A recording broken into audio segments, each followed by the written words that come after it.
किसान भाइयों, आने वाले दिनों में क्या प्याज के भाव में तेजी बनेगी? इजराइल और ईरान के युद्ध का असर भारतीय प्याज पर क्या होगा? इस पर करेंगे चर्चा। किसान भाइयों, इस समय प्याज के भाव की बात करें तो देश भर की मंडियों में प्याज के भाव काफ़ी कम है। इधर ईरान और इजराइल के तनाव की वजह से मार्केट बंद होने से महाराष्ट्र में प्याज का एक्सपोर्ट ठप सा हो गया है। किसान भाइयों, आपको बता दें कि इजराइल ईरान युद्ध की वजह से अंतर्राष्ट्रीय तनातनी से दुबई मार्केट बंद होने की वजह से भारतीय प्याज एक्सपोर्टों को बड़ा नुकसान उठाना पड़ा है। करीब 4,500 टन प्याज के जो 150 से अधिक कंटेनर हैं वो मुंबई के जीएनपी पोर्ट पर फिलहाल फंसे हुए हैं।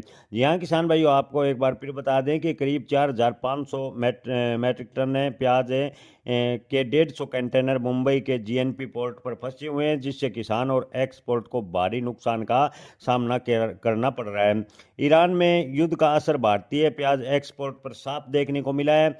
महाराष्ट्र से प्याज का एक्सपोर्ट बड़े पैमाने पर प्रभावित हुआ है। नासिक और महाराष्ट्र के दूसरे हिस्सों से एक्सपोर्ट के भरे 150 प्याज कंटेनर मुंबई के जवाहरलाल नेहरू पोर्ट यानी जीएनपीटी पर फंसे हुए हैं। प्याज की खेप मुख्य रूप से दुबई के रास्ते खाड़ी देशों के लिए थी, लेकिन युद्ध जैसे हालात बनने के कारण दुबई मार्केट बंद है।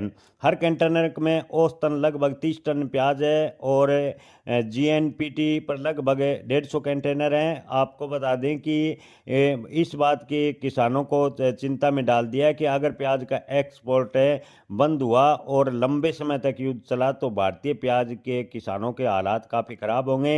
एक्सपोर्ट की माने तो एक्सपोर्ट बंद होने की वजह से प्याज के भाव और भी डाउन होंगे।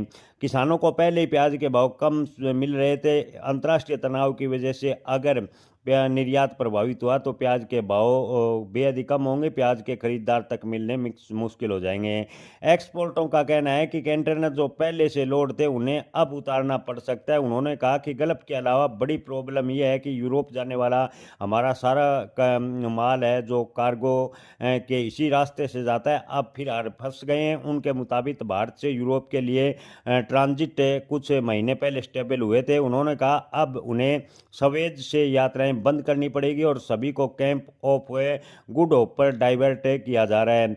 किसान भाइयों, आपको बता दें कि बिजनेस पर बुरा प्रभाव पड़ा है। खास तौर पर आपको बता दें कि कृषि जिन्सों का निर्यात प्रभावित होने की वजह से प्याज के भाव में और भी दबाव देखने को मिला है। ऐसे में अगर अंतर्राष्ट्रीय तनाव लंबा बढ़ता है तो प्याज के भाव बेहद ही कम होंगे। किसान पहले ही प्याज के भाव को लेकर काफ़ी दुखी थे, लेकिन अंतर्राष्ट्रीय तनातनी के बीच प्याज के भाव में गिरावट का सामना और